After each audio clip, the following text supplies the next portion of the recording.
ശ്രീ റോയ്ക്ക പൗലോസ്. Sir minister പറഞ്ഞ കാര്യങ്ങളോടെല്ലാം യോജിക്കുന്നു. അതോടൊപ്പം ഈ അധ്യാപകരെ സംബന്ധിച്ച് സ്കൂളിലെ പാഠപുസ്തകങ്ങളെല്ലാം ഉണ്ട്, പക്ഷെ അവർക്ക് ആവശ്യത്തിന് അധ്യാപകരില്ല എന്നുള്ളൊരു വലിയ പരാതി നിൽക്കുന്നുണ്ട്. പിന്നെ ഈ KER ചട്ടപ്രകാരമുള്ള ഭൂമി പല സ്കൂളുകളിലുമില്ല, 20% താഴെയുള്ള സ്കൂളുകളേ ഉള്ളൂ. പിന്നെ മറ്റൊരു കാര്യം, അതിൻ്റെ ഗുണനിലവാരം പരിശോധിക്കാൻ കമ്മിറ്റി ഉണ്ട് എന്ന് പറഞ്ഞു.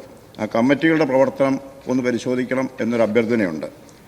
പിന്നെ മറ്റൊരു കാര്യവും കൂടി ഇതിൻ്റെ അകത്ത്, ഈ സ്പോർട്സിനാവശ്യമായ നമ്മുടെ ലഹരി വിരുദ്ധമായ പ്രവർത്തനങ്ങളിൽ 10 ഒരു ബാച്ച് അരമണിക്കൂറേ ഉള്ളൂ, ഹയർ സെക്കൻഡറിയിൽ 45 മിനിറ്റേ ഉള്ളൂ. അപ്പോൾ അതിന് പൊതുവായ കാര്യങ്ങളാണ് ഞാൻ സൂചിപ്പിക്കുന്നത്. അതിൻ്റെ അകത്ത് മിക്കവാറും അതിന് അധ്യാപകരില്ലാത്തതുകൊണ്ട് ഈ സ്പോർട്സിൻ്റെ വിഭാഗം മറ്റധ്യാപകരാണ് ക്ലാസ് എടുക്കുന്നത്. ആ വിഭാഗത്തിന് അധ്യാപകരില്ലാത്തതുകൊണ്ട് മറ്റധ്യാപകരാണ് ക്ലാസ് എടുക്കുന്നത്. ഇതൊന്ന് പരിശോധിക്കണമെന്നാണ് എനിക്ക് അഭ്യർത്ഥിക്കാനുള്ളത്. സംഘം ചൂണ്ടിക്കാണിച്ച വിഷയങ്ങൾ പരിശോധിക്കുന്നതാണ്.